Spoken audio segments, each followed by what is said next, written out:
Akala natin, sa 20s lang umiikot ang buhay. Tagumpay, pag-ibig, pangarap, parang may deadline. Pero eto ang hindi alam ng karamihan. Hindi natatapos ang buhay sa iyong 40s. Doon ito nagsisimula. Habang bata pa tayo, pakiramdam natin, alam na natin ang lahat. Hinahabol natin ang pera, relasyon, katanyagan. Iniisip na ito ang magpapasaya sa atin. Kaya kayod tayo ng kayod, minsan wala nang pahinga. Pero pagdating ng 30s, nararamdaman na natin ang hampas ng buhay.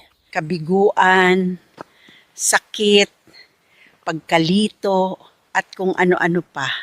At sa isang iglap, mapapaisip ka, ganito ba talaga ang dapat na buhay? Pagdating ng 40s, nagbabago ang lahat. Hindi ito krisis, ito ay pagkagising. Wala ka nang pakialam sa sasabihin ng iba. Mas mahalaga na ngayon ang tanong na, ano ba talaga ang gusto ko? Doon mo mararamdaman na limitado ang oras mo. Unti-unti mong pinapalaya ang sarili mo sa mga maskarang isinusuot mo. Sa pangangailangang mapatunayan ang sarili.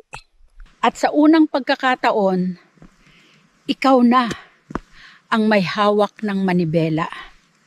Sa 40s mo, inuuna mo na ang tunay na mahalaga. Pamilya, kalusugan, kapayapaan. Hindi mo na sinasayang ang oras sa mga bagay at taong walang saysay. Mas pinipili mo na ang kaligayahang totoo, hindi lang tagumpay.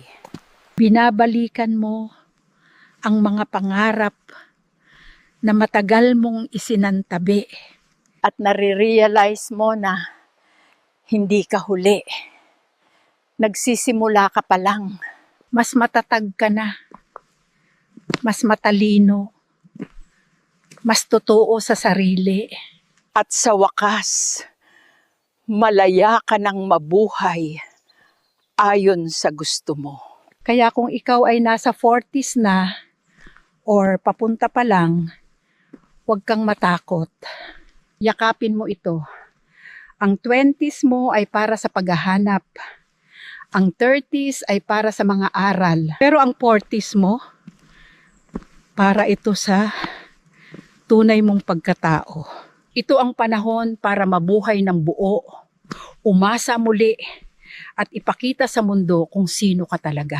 Dahil ang buhay ay hindi natatapos sa iyong 40s, doon ito tunal na nagsisimula.